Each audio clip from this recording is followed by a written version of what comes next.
नमस्कार, मैं शंभू कुमार सिंह और आप देख रहे हैं नेशनल दस्तक। 3 बड़ी खबरें हैं। सोचिए कल किस तरह से प्रयागराज में एक ही शेड्यूल कास्ट के 4 लोगों की हत्या कर दी जाती है। 3 साल से वो परिवार इस तरह के रंजिश का शिकार था। और सोचिए कि यूपी में दिलीप मंडल ने बैक टू बैक ट्विटर पर हर ज़िले में पुलिस अधिकारियों की नियुक्ति का डेटा दिया है, चाहे वो बनारस हो, चाहे वो गोरखपुर हो, चाहे वो लखीमपुर हो, चाहे वो सीतापुर हो। किस तरह से एक जाति विशेष के अधिकारियों की नियुक्ति की गई है और यूपी में किसी की सुनवाई नहीं हो रही है। अब सोचिए आज स्टेट का परीक्षा का पेपर लीक हो गया। 20 से 21 लाख परीक्षार्थी थे। आप कल्पना कर सकते हैं अगर ये किसी और सरकार में होती तो मीडिया आज क्या करता है, पूरा आसमान सर पे उठा लेता और वहाँ के मुख्यमंत्री को इस्तीफ़ा देना पड़ता। लेकिन बीजेपी शासित राज्यों के खिलाफ खबर चलाने की औकात न तो मीडिया की है, औकात है मीडिया की, लेकिन वो चलाएगी नहीं क्योंकि उसकी जातीय सहमति है, धार्मिक सहमति है। अगर यही कोई SC ST OBC माइनॉरिटी का मुख्यमंत्री होता, कोई CM होता तो उनकी धज्जियाँ उड़ा दी जाती।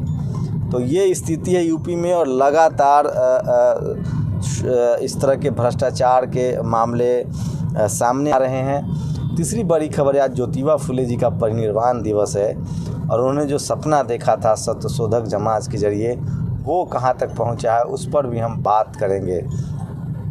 तो मेरी लगातार कोशिश होती है कि हम आपको वो खबरें बताएं जो आपसे छुपाई जाती है, जो आपको बताई नहीं जाती है। तो आज की सबसे बड़ी खबर है कि देखिए किस तरह से यूपी में टेट की परीक्षा लीक हो जाती है। इससे पहले भी कई सारे एग्ज़ाम लीक हुए हैं। मतलब इतनी विफल सरकार किसी ने नहीं देखी होगी, जो परीक्षा नहीं करवा सकती है, जो मर्डर नहीं रोक सकती है, जो भ्रष्टाचार नहीं रोक सकती है। बिना काम कंप्लीट हुए सड़कों का उद्घाटन हो जाता है, अस्पतालों का उद्घाटन हो जाता है। और सबसे बड़ी विडंबना देखिए कि वहाँ पर रिपोर्ट नहीं कर सकते हैं। मैंने अपने एक रिपोर्टर को प्रयागराज भेजा था, वहाँ पुलिस ने फिर उसी तरह से बैरिकेड कर दिया गया है जैसे हाथरस में किया गया था। मतलब मरेंगे लोग लेकिन खबर नहीं चलनी चाहिए।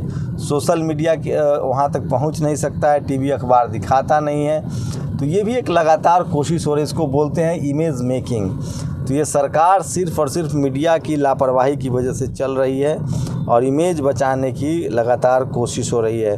तो आप कल्पना कर सकते हैं कि किस तरह के हालात हैं।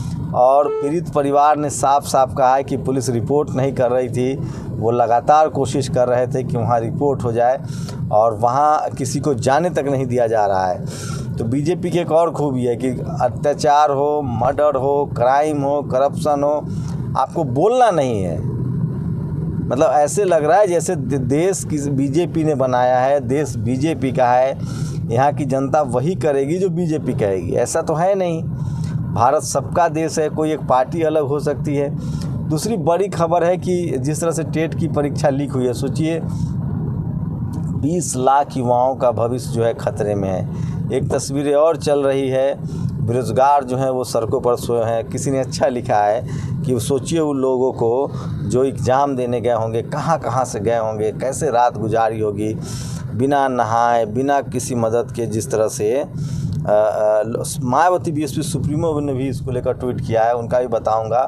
लेकिन आप सोचिए कि किस तरह के हालात हैं। एक सरकार परीक्षा नहीं करवा सकती है फेयर, तो किस तरह का भ्रष्टाचार होगा आप कल्पना कर सकते हैं। तो ये लगातार आपको मैं बता रहा हूँ कि सोशल मीडिया ही बहुजन मीडिया है।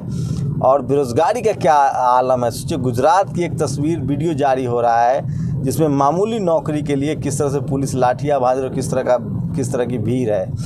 तो ये सब सोशल मीडिया की वजह से दिखाया जा रहा है। आपको TV अखबार ये सब खबरें आपको नहीं दिखाएगी क्योंकि उनको मनाही है और वो दिखाएंगे भी नहीं क्योंकि उनकी जातीय सहमति है।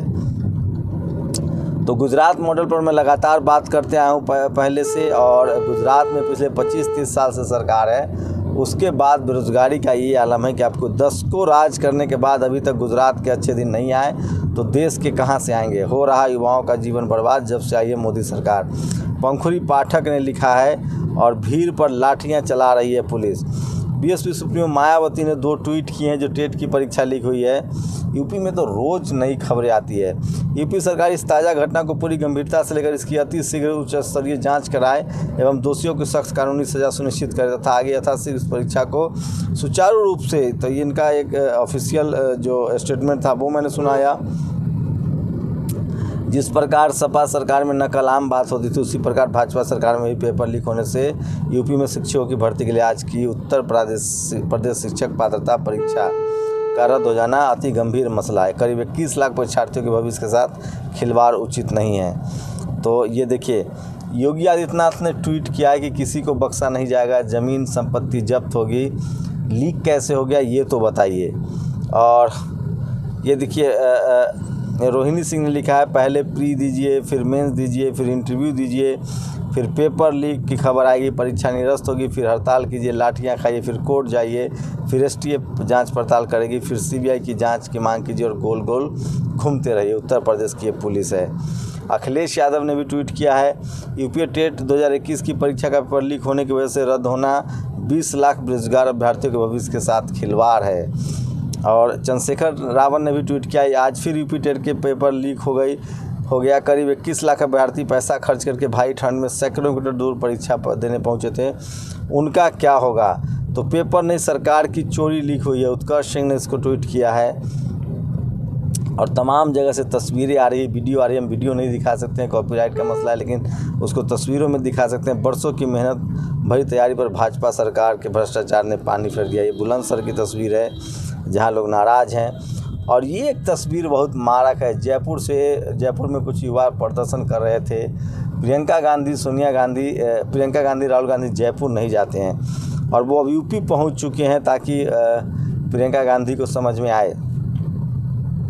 और तो ये तमाम बड़ी खबरें थी आज की। और आज पूरा देश, पूरा दुनिया भर में जो लोग सोशल रिफॉर्म के पक्षधर हैं, वो ज्योतिबा फुले के परिनिर्वाण दिवस पर उनको याद कर रहे हैं, नमन कर रहे हैं, उनके काम को याद कर रहे हैं। और उन्होंने कहा था कि विद्या बिन गति गई, गति बिन मति गई, और मति बिना तुम शूद्र कहलाए। पूर्व सांसद वीरांगना सहित फूलन देवी राष्ट्र गौरव है। महिला सशक्तिकरण की देश की सबसे बड़ी प्रतीक हैं। दुनिया ने उनको मान दिया है। दुनिया की सबसे बड़ी टाइम मैगजीन ने उन्हें विश्व के श्रेष्ठ विद्रोहिणी माना है। हमें गर्व है भारत में पैदा हुई। सोचिए, बीजेपी के नेता सुधांशु त्रिवेदी ने उनको किस तरह से उन पर सवाल उठाए थे। हंसराज मीणा ने ट्वीट किया, राजस्थान के बेरोजगार अपनी 22 सूत्री मांगों को लेकर महीने भर से जयपुर में धरने पर बैठे हैं। युवाओं की मांगों पर जब सीएम अशोक गहलोत जी ने अमल नहीं किया तो निराश युवा अब लखनऊ में श्रीमती प्रियंका गांधी से न्याय की गुहार लगाने लखनऊ पहुंचे हैं। जायज़ मांग है, मानी जानी चाहिए। और टेंडर डाल दीजिए, आप भी जेवर खरीद लीजिए। तो ये तस्वीरें लगातार क्राइम के भी ऊपर से आ रही है यूपी से, जो लगातार मैं बता रहा था कि किस तरह से एक ही परिवार के 4 लोग की हत्या कर दी जाती है। कहीं से कोई सुगबुगाहट नहीं है, कहीं से कोई आवाज़ नहीं उठ रही है। तो ये तमाम खबरें मैं आपको बता रहा हूँ। देखिए, ये जो गाय हत्या पाप है, दलित हत्या माफ़ है। हाथरस के बाद प्रयागराज प्रशांत ने किया है। और पंजाब में अब पता नहीं आजकल दैनिक भास्कर ईमानदार हो गया है या वो पंजाब में बीजेपी को फ़ायदा पहुंचा रही है। पूरे देश में जातिवाद है, लेकिन पंजाब केसरी जो है, दैनिक भास्कर जो है, वो पंजाब के जातिवाद की खबरें दिखा रहा है। अच्छी बात है, जातिवाद दूर होनी चाहिए। मैं भी आपको रिपोर्ट दिखाऊंगा कि वहाँ क्या स्थिति है। और गौड़ सारस्वत ब्राह्मण नीट, सोचिए कल नीट में और पोस्ट ग्रेजुएशन में जो एमडी की सीट होती है उसमें ओबीसी को रिजर्वेशन देने के खिलाफ डॉक्टर मामला कोर्ट में है और डॉक्टर लोग हड़ताल कर रहे हैं। और जेवर में 35,000 करोड़ का एयरपोर्ट बनेगा, अडानी को 500 करोड़ में। सोचिए, जब एयर इंडिया ही बेच दिया गया, जब इंडियन एयरलाइंस ही बेच दिया गया, तो अब एयरपोर्ट क्यों बनाए जा रहे हैं? जिन्होंने ख़रीदा है वो बनाए। और योगी सरकार के अंतिम सांसों की गठरी है। तो इस तरह की खबर है। और सोचिए, अभी भी SC ST OBC माइनॉरिटी के लोग ही ज्योतिबा फुले को याद कर रहे हैं। तो पता कीजिए कि कौन लोग हैं जो ज्योतिबा फुले के महिला अधिकार, बाल अधिकार, इक्वालिटी, फ्रेटर्निटी के ख़िलाफ़ हैं। और वो लोग, मैं मानता हूँ कि पूरी तरह से जातिवादी, मनुवादी और संविधान विरोधी लोग हैं। सोचिए, अगर डॉक्टर फुले किसी और देश में होते तो वो सबसे बड़े सोशल साइंटिस्ट होते, लेकिन यहाँ उन्हें जातियों में सिमटते रह गया है। लेकिन बहुजन समाज के लोग सोशल मीडिया पर, डॉक्टर उदित राज ने उनको याद किया है, गौतम आनंद ने याद किया है। तो आज सोशल मीडिया पर योगी आदित्य ने भी फुले जी को याद किया है। तो ये स्थिति है। और बीजेपी नीलेश मुखिया के कोल्ड ड्रिंक्स में शराब माफिया का धंधा। बिहार में बीजेपी नेता के घर शराब माफिया मिलता है। और तो ये तमाम बड़ी खबरें थी जो मैं आपको बता रहा था।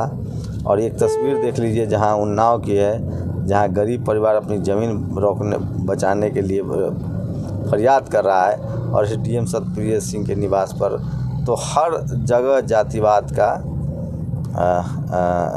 तांडव दिख रहा है। तो ये कुछ बड़ी खबरें थी आज की।